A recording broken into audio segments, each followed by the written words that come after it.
Estamos a unas semanas de terminar este capítulo 13 de la santificación. Y si no hemos comprendido la realidad de la lucha contra el pecado, los recursos que Dios nos ha dado, y particularmente si no se ha tomado esa responsabilidad en dependencia del Espíritu Santo para luchar cada día con mayor esfuerzo y esperanza contra toda maldad o un pecado en particular en su vida, quiero decirle que usted ha estado aquí en vano, porque nos hemos envanecido con la enseñanza. Qué bonito aprender de la santidad, pero usted está avanzando en santidad. No estamos cumpliendo el mandamiento de dar fruto de santidad. Tener esta doctrina como algo sin valor es lo mismo que decir que la santidad de Dios no me importa o que no es nada para nosotros. O podría estar evidenciando que no hemos sido definitivamente santificados, o sea, que no estamos unidos a Cristo.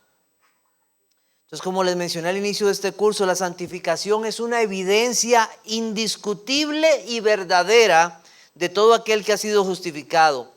Debemos de pedirle al Señor: Señor, ayúdanos a crecer y dar fruto en santificación. Ayúdanos. El primer párrafo nos dio una vista general de la santificación, nos definió qué es la santificación y cómo sucede, nos habló de la mortificación del pecado y eso se explicó en el párrafo 2. Ahora en el párrafo 3 es una ampliación de la frase que está casi al final en el párrafo 1. Y ellos son más y más vivificados y fortalecidos en todas las virtudes salvadoras. Entonces, vimos, por un lado, la santificación se da en una lucha contra el pecado, en esa mortificación por el Espíritu, pero también en un crecer en las gracias salvadoras. Se da en los dos aspectos. O sea, no solamente atacas la enfermedad dándole el medicamento adecuado, sino tienes que fortalecer a ese que está débil. Tiene que comer, tiene que fortalecerse. Entonces las dos cosas tienen que darse. En este párrafo 3 vamos a ver tres cosas: la dificultad de este progreso, la certeza de este progreso y los medios bíblicos para perfeccionar la santidad. Entonces así dice el párrafo 3. Me imagino que ustedes tienen ahí su confesión, si no lo pueden leer ahí. Dice: en dicha guerra, aunque la corrupción que aún queda prevalezca mucho por algún tiempo, la parte regenerada triunfa a través de la continua provisión de fuerzas por parte del Espíritu santificador de Cristo. Y así los santos crecen en la gracia, perfeccionando la santidad en el temor de Dios, prosiguiendo en una vida celestial en obediencia evangélica a todos los mandatos que Cristo, como cabeza y rey, les ha prescrito en su palabra. Entonces esto es el párrafo 3. Entonces dice así: en dicha guerra, aunque la corrupción que aún queda prevalezca mucho por algún tiempo. Dice Romanos 7:23: pero veo otra ley en mis miembros que se rebela contra la ley de mi mente y que me lleva cautivo a la ley del pecado que está en mis miembros. Eso decía el apóstol Pablo. Quiero invitarles a buscar 1 Timoteo 1, 13 y 14. 1 Timoteo 1, 13 y 14.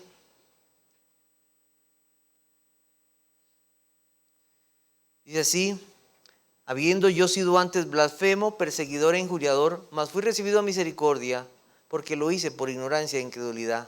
Pero la gracia de nuestro Señor fue más abundante con la fe y el amor que es en Cristo Jesús. Estas palabras del apóstol Pablo sobre su testimonio están siendo escritas muchos años después de que él ha sido salvado. Él dice: habiendo yo sido antes. O sea, hubo un cambio de vida, un nuevo nacimiento. Pero cuando vamos a Romanos capítulo 7, él dice: pero veo una ley.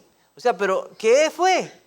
¿Acaso no le dio libertad a Cristo? Sí, claro que sí.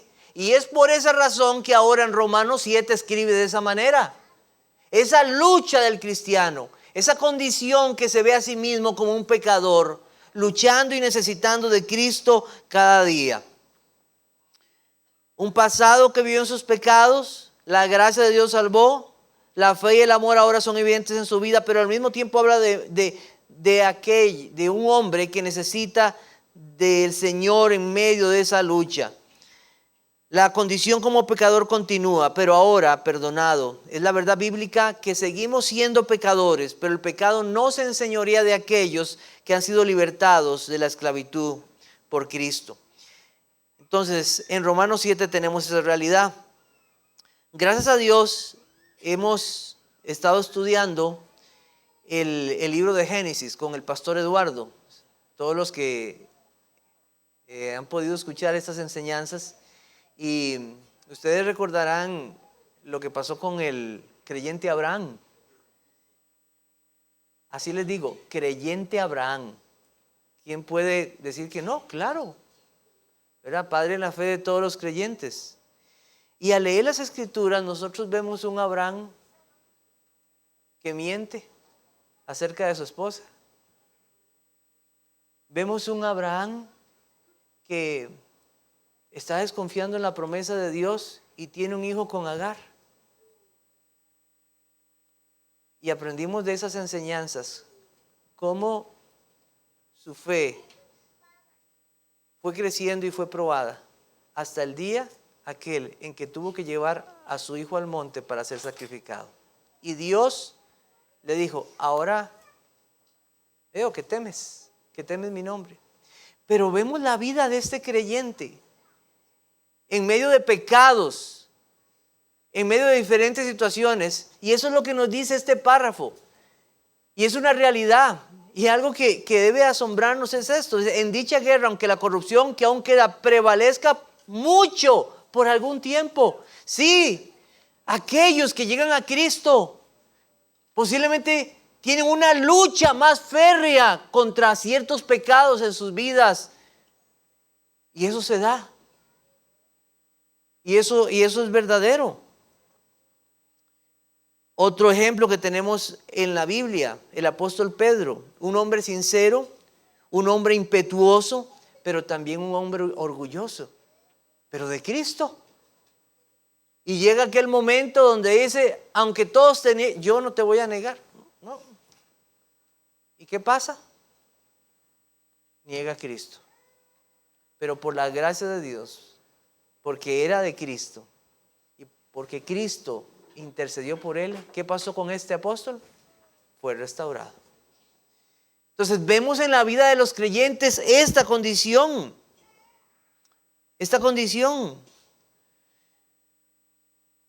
en la cual la fe era débil, pero después fue fortalecida, donde su propio pecado con mayor frecuencia les hacía caer. Pero conforme avanzan en conocer a Dios y su misericordia, avanzan hacia una vida de mayor fe y victoria. Entonces recordemos esto, que la vida de arrepentimiento del creyente sigue por toda la vida. Nos seguimos arrepintiendo toda la vida. Y esto es parte de la santificación progresiva. Entonces, ¿cuál es la realidad de todo creyente? Como dice 2 Corintios 4:16, por tanto no desmayamos, aunque este hombre exterior se va desgastando, el interior no obstante se renueva de día en día. Y así debe ser.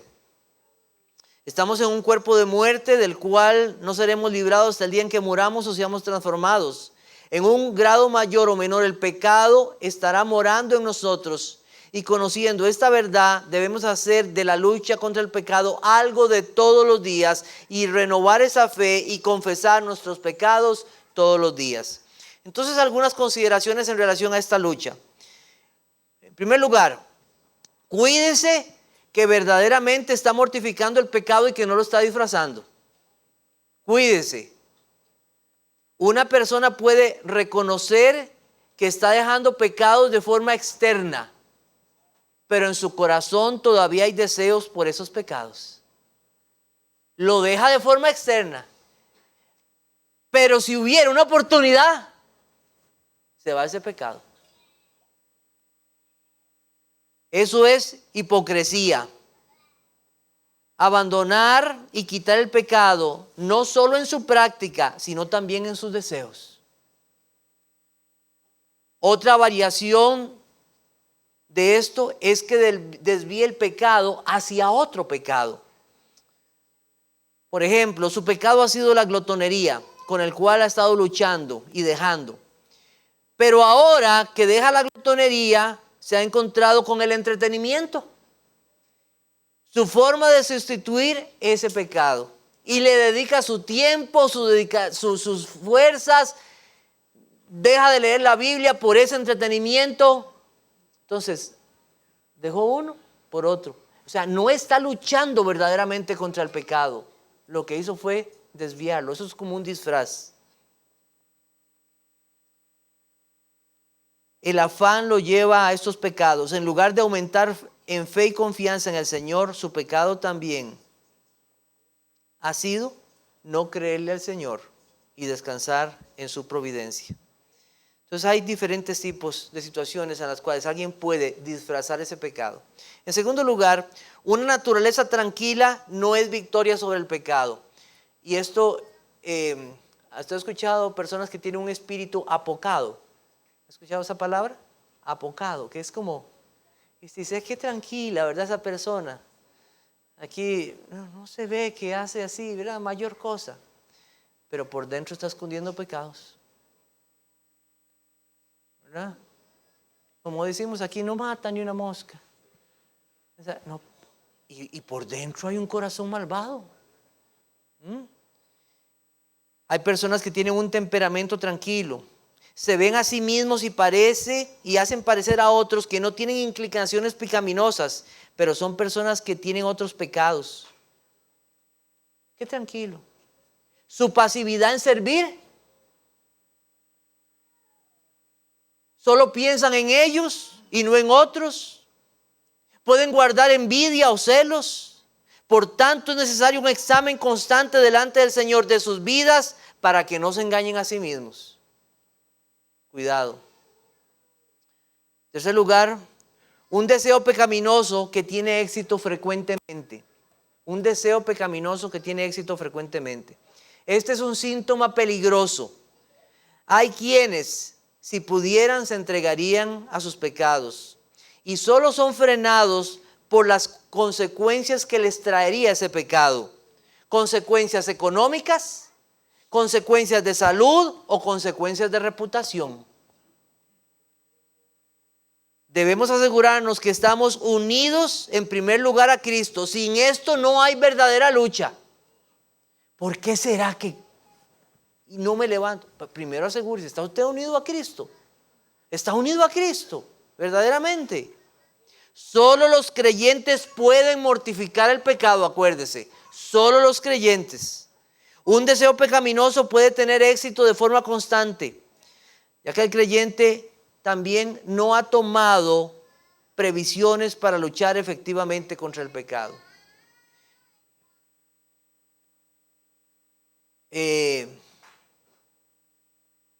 Vamos a ponerlo de una forma muy gráfica, muy sencilla. Usted sale afuera en un día muy asoleado y viene todo quemado, pero todo quemado. Y le pasa el otro día, pero sigo siendo algo quemado. Y otra vez todo quemado. Entonces alguien le dice, mire, no era bueno que se hubiera puesto alguna protección, una blusa, una camisa más larga o un protector. Sí, mira, no había pensado que tenía que tomar previsiones. ¿Y cómo tan descuidado yo? A veces pareciera que hay cristianos que son así. Especialmente tal vez si es una persona que está comenzando en la vida cristiana. Tome previsiones. El soldado no va a la guerra sin ir preparado. Tiene que prepararse. Tiene que tomar sus previsiones para esas condiciones.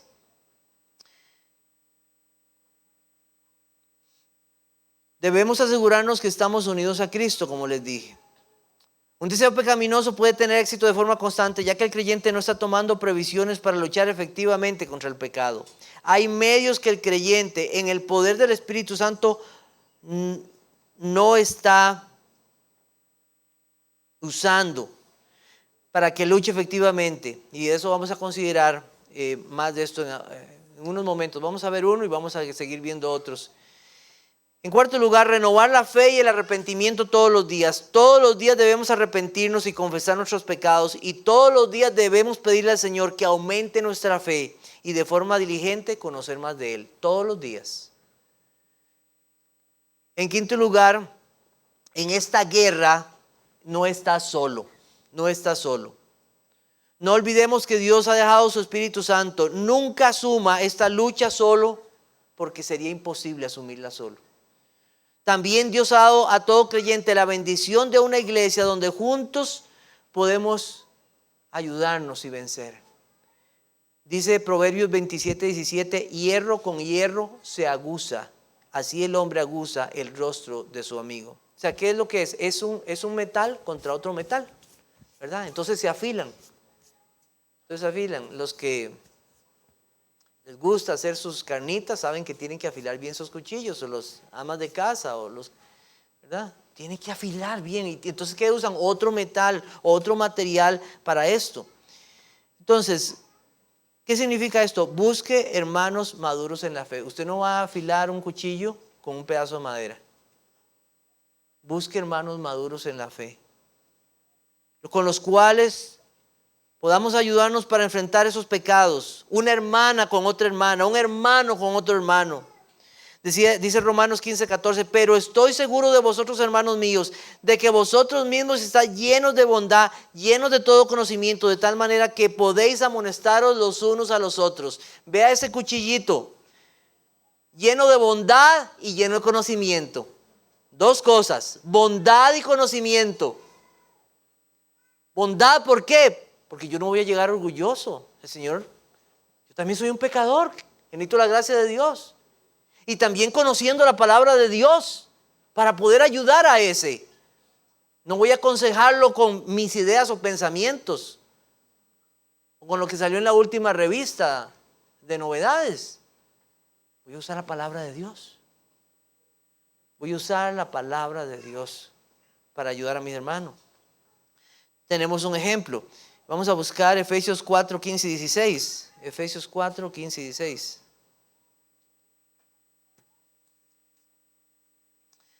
Dice así, sino que siguiendo la verdad en amor crezcamos en todo en aquel que es la cabeza, esto es Cristo, de quien todo el cuerpo bien concertado y unido entre sí, por todas las coyunturas que se ayudan mutuamente, según la actividad propia de cada miembro, recibe su crecimiento para ir edificándose en amor, se edifican, luchan. Quiero llevarlos a un pasaje que está en el Antiguo Testamento, 2 de Samuel 21, 16 al 18. 2 de Samuel 21. 2 Samuel 21. Versículo 16. 2 Samuel 21, 16. Dice así, Isbi Benob, uno de los descendientes de los gigantes, cuya lanza pesaba 300 siclos de bronce, y quien estaba ceñido con una espada nueva, trató de matar a David.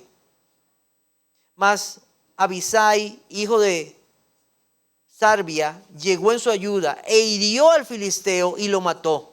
Entonces los hombres de David le juraron diciendo, nunca más de aquí en adelante saldrás con nosotros a la batalla, no sea que apagues la lámpara de Israel.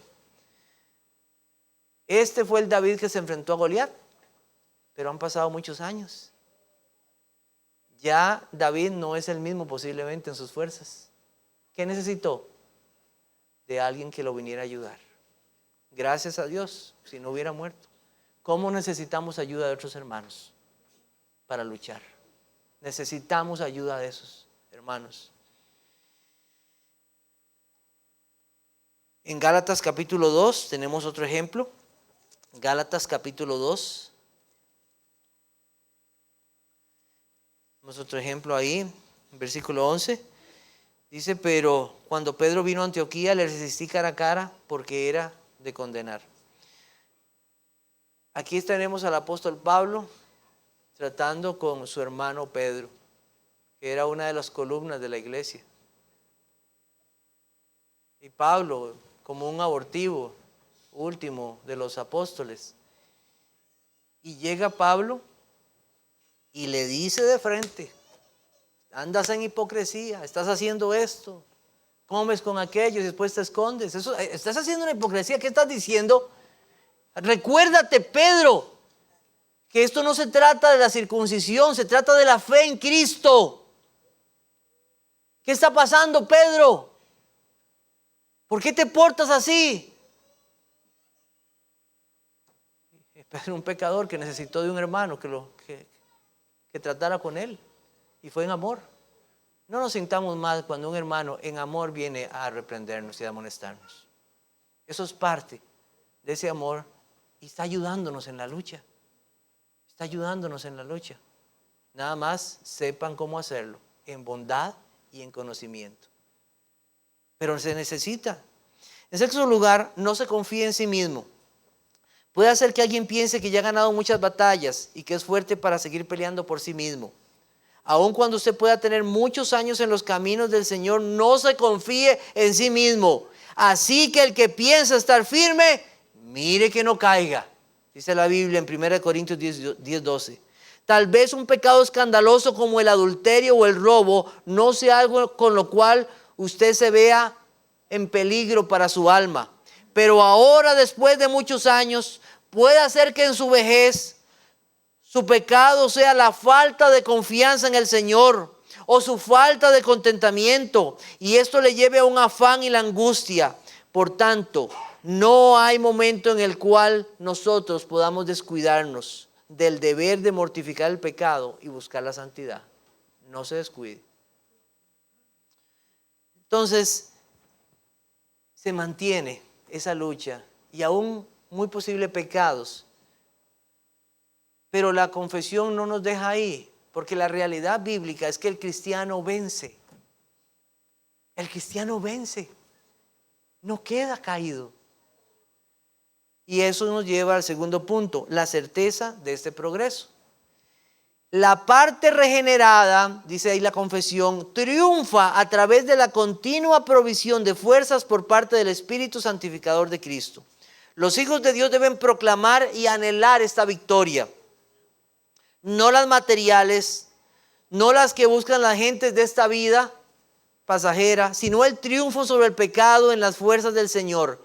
Y tengo una pregunta: ¿cómo cambiarían muchas vidas e iglesias si proclamaran esta victoria en lugar de esa victoria que tienen sobre los bienes materiales? Proclamo victoria y bendición en esto y los negocios de aquí y allá. ¿Por qué no se les oye diciendo victoria sobre el pecado? Santificación. ¿Por qué no se les oye decir en el Señor he abandonado este pecado y ahora sigo y amo más a Cristo?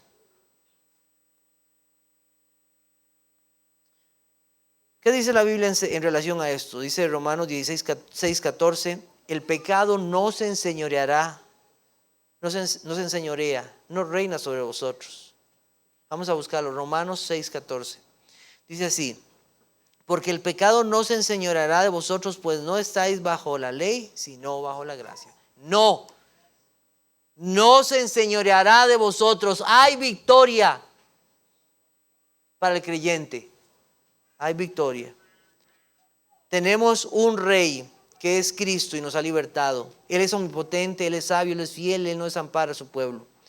Dice 1 Juan 5:4, porque todo el que es nacido de Dios vence al mundo, y esta es la victoria que ha vencido el mundo, nuestra fe. La victoria de la fe es la victoria en Cristo. Cristo ha vencido el mundo, podemos tener confianza. La batalla ya ha sido ganada y está asegurada. Aunque no se ha terminado para el pueblo de Dios, nada podrá vencer al pueblo de Dios. La victoria sobre este mundo malo, este mundo que no ama a Dios, es la victoria de la fe en Dios y sus fieles promesas. Entonces este triunfo está asegurado para aquellos que han sido regenerados. Esto es para los que han nacido de nuevo. Entonces ahora en este punto es una lucha en primer lugar en el poder del Señor. Las fuerzas mentales, físicas, en disposición, en abandono del pecado.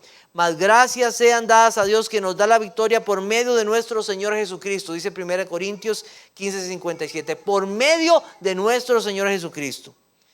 Es una batalla, sí. Y es una buena batalla, mi hermano. Dice 1 Timoteo 6:2, pelea la buena batalla de la fe. Así dice, pelea la buena batalla de la fe. Las peleas y los pleitos entre nosotros nunca son algo de Dios, nunca. Son malas. Pero la Biblia dice que hay una buena pelea y es la de la fe. ¿Por qué es buena esa pelea? ¿Por qué es buena? Bueno, vamos a ver varios puntos por los cuales es buena esta pelea. Y nos gozamos de que hay victoria. En primer lugar, tenemos el mejor rey. Tenemos el mejor rey. ¿Ha considerado usted esto? No hay mejor rey. Nunca, nunca, nunca, nunca perderá un alma que ha sido salvada por él. Nunca. Él siempre hará lo mejor para su pueblo y su gloria. Siempre los defenderá. Es sabio sin medida. Aún el más débil puede encontrar fuerzas en él. Su misericordia no acaba. Su sabiduría y poder son eternos. ¿Quién los puede vencer finalmente? Nadie.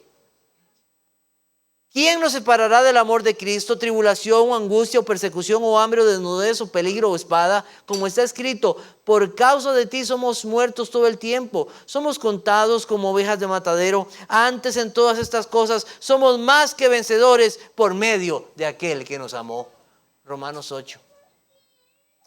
Somos soldados bajo el mejor comandante. Sus estrategias de victoria siempre son seguras y nunca abandona a ninguno que está en su ejército. Nunca. En segundo lugar, tenemos el mejor ayudador.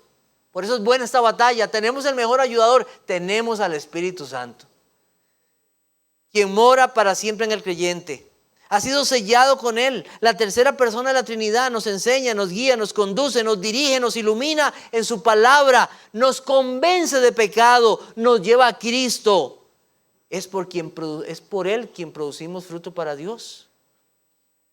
Juan 14:17, el Espíritu de verdad, el cual el mundo no puede recibir porque no lo ve ni le conoce, pero vosotros le conocéis porque mora con vosotros y estará con vosotros.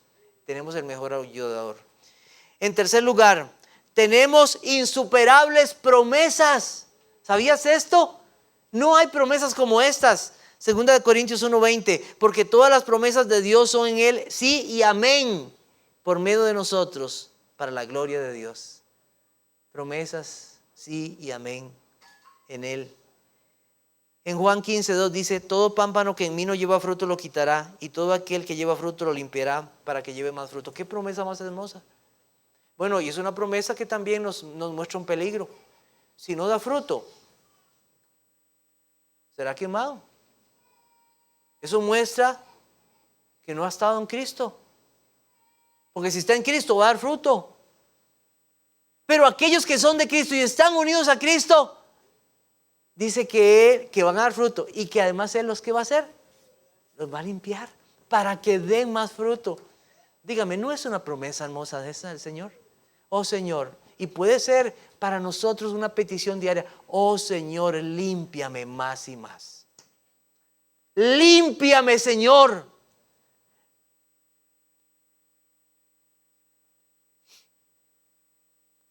Que el Señor nos ayude en esta labor. Es una buena batalla, sus promesas. En cuarto lugar, es una buena lucha porque le hace bien al alma. Le hace bien al alma. En 2 Corintios 3:18 nos habla de cómo somos transformados para ser imagen de Cristo por medio del poder del Espíritu Santo. Viendo a aquel que es nuestro glorioso Señor, conformados a la imagen de Cristo. Es una buena lucha. Si esta lucha me va a hacer ser más como Cristo, amén. Amén. Que es dura, sí. Que es difícil luchar por sí. Que tiene que orar, que tiene que ayunar, que tiene que abstenerse de muchas cosas. Amén, sí. Porque quiero ser conformado más a mi Salvador. Eso debe ser un deseo del alma. Esta batalla nos hace crecer en fe, nos lleva a la humildad, nos hace que muramos a los deseos pecaminosos que antes teníamos en nuestra ignorancia e incredulidad.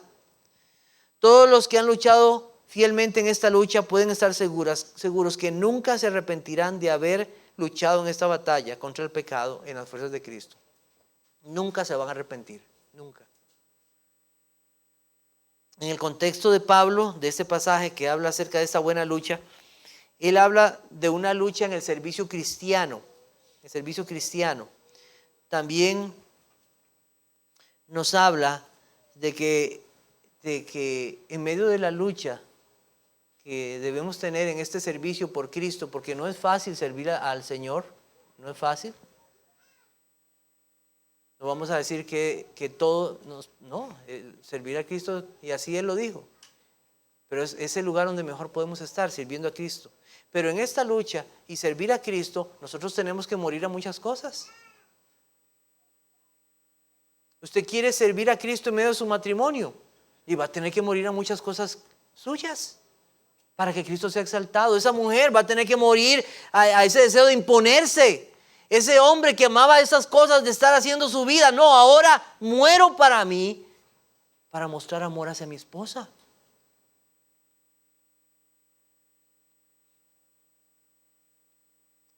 Cuando estamos estamos hablando con los diáconos para que puedan servir aquí en la iglesia, les decimos a sus esposas: hermana, vea, una de las cosas que va a pasar posiblemente es que su esposo se va a tener que quedar un ratito más o llegar más temprano. Posiblemente después de que todos los hermanos se hayan saludado, y eso va a tomar su tiempo, entonces van a tener que salir. Entonces, hasta en eso usted sirve a Cristo, teniendo esa paciencia y saber que así va a ser. Entonces, el que prepara una lección para niños sabe lo que eso significa. Y así, cada cosa en la cual servimos a Cristo, estamos muriendo a nosotros para servir a nuestro Salvador. Pero lo hacemos con gozo por Él. Un hombre de Dios llamado Philip Henry, en sus últimos días dijo a sus familiares: deseo que recuerden esto siempre. Una vida al servicio de Cristo es la vida más feliz a que el hombre puede aspirar aquí en la tierra. No hay duda, es una buena pelea. Es una buena pelea. Es una buena lucha porque tiene recompensa. La justificación es el único título que da acceso al cielo y confianza. La justificación, nada más. Pero ese título de justificación tiene un sello. ¿Sabe cuál es? Santificación. Porque sin santidad nadie verá al Señor. Y vea qué recompensa más bonita. Los santos verán al Señor. Ver el rostro de aquel que me salvó. ¿No es eso una maravillosa recompensa? Ver a su Salvador y estar con Él por siempre. Algo maravilloso. Ya aquí en esta vida hay gozo y hay paz para los que están en Cristo. Porque ocuparse de la carne es muerte, pero ocuparse del Espíritu es vida y paz. ¡Qué gozo! Aquí hay gozo y paz para aquellos que luchan verdaderamente en las fuerzas del Señor. Y hay promesa, hay recompensa para esos que luchan. También en esta lucha no estamos solos en esta batalla. No estamos solos, es una buena batalla. No estamos solos en esta batalla. Recordemos a todos los miles de soldados antes de nosotros que han peleado la misma batalla y han vencido por medio de aquel que los amó. Vencieron por medio de la sangre del Cordero. Son una nube de testigos. Busquemos Hebreos 12:1, por favor. Hebreos 12:1. Hebreos 12:1. Dice así: por tanto, nosotros también, teniendo en derredor nuestra gran nube de testigos, despojémonos de todo peso y del pecado que nos asedia y corramos con paciencia la carrera que tenemos por delante. Esos que están en el capítulo 11, aquellos que lucharon, ahí están y vencieron. La fe en el Señor. No somos los únicos que estamos en esta lucha. Hay muchos y han vencido por medio de la sangre del Cordero. Qué bendición. Entonces entramos finalmente, ya estamos en el tiempo casi de terminar la clase y comenzamos entonces el tercer punto que nos va a llevar estos últimos 3 domingos, los domingos que nos queden de agosto, los medios bíblicos para perfeccionar la santidad. Y el primer medio para perfeccionar la santidad es el temor a Dios. Aquí dice, así los santos crecen en la gracia, perfeccionando la santidad en el temor a Dios. Eso está ahí en el párrafo 3, ahí más o menos a la mitad. Segunda de Corintios 7:1 dice, así que, amados, puesto que tenemos tales promesas, limpiémonos de toda contaminación de carne y de espíritu, perfeccionando la santidad en el temor a Dios. Es una promesa del nuevo pacto, dice Jeremías 32:40, y haré con ellos pacto eterno que no me volveré atrás de hacerles bien, y pondré mi temor en el corazón de ellos para que no se aparten de mí. El temor de Dios, su misericordia mostrada a nosotros para que no nos apartemos de Él. ¿Qué es el temor a Dios? Siempre vamos a la Biblia, ¿verdad? Cuando queremos definir palabras o principios, verdades. Proverbios 8:13, el temor de Jehová es aborrecer el mal, la soberbia y la arrogancia, el mal camino y la boca perversa aborrezco. Proverbios 9:10, el temor de Jehová es el principio de la sabiduría y el conocimiento del Altísimo es la inteligencia. Proverbios 14:26, en el temor de Jehová está la fuerte confianza y esperanza tendrán sus hijos. Termino con esta frase y una breve lectura. John Murray dice, el temor a Dios en el que consiste la piedad es el temor que constriñe, obliga o poderosamente produce adoración y amor. Es el temor que consiste en asombrosa posiblemente, reverencia, honor y adoración. Y todos estos en los niveles máximos de acción. Es el reflejo en nuestras conciencias de la trascendente majestad y santidad de Dios. Para los que se están uniendo a mediodía los miércoles a orar, estamos leyendo este librito, El gozo de temer a Dios. Lo recomiendo. Juan Bunyan, en su tratado acerca del temor a Dios, señala al diablo como el autor de ese miedo servil. Bunyan dice que el diablo lo usa para perseguir y turbar a los cristianos y hacer que nuestras vidas sean sin tranquilidad. Pero nosotros somos herederos de Dios y su reino. Y Bunyan nos reprende por no resistir este miedo esclavista como debiéramos. Él dice que nosotros preferimos atesorar y entretener este erróneo concepto y de esta manera debilitamos el miedo filial, el cual debemos de fortalecer. En contraste con el miedo servil, el miedo filial es el miedo amoroso de un hijo hacia su padre. Ferguson lo describe como una mezcla indefinible de reverencia, miedo, placer, gozo y asombro que llena nuestros corazones cuando nos damos cuenta quién es Dios y lo que Él ha hecho por nosotros. Este es el verdadero temor a Dios. Que el Señor les bendiga, hermanos.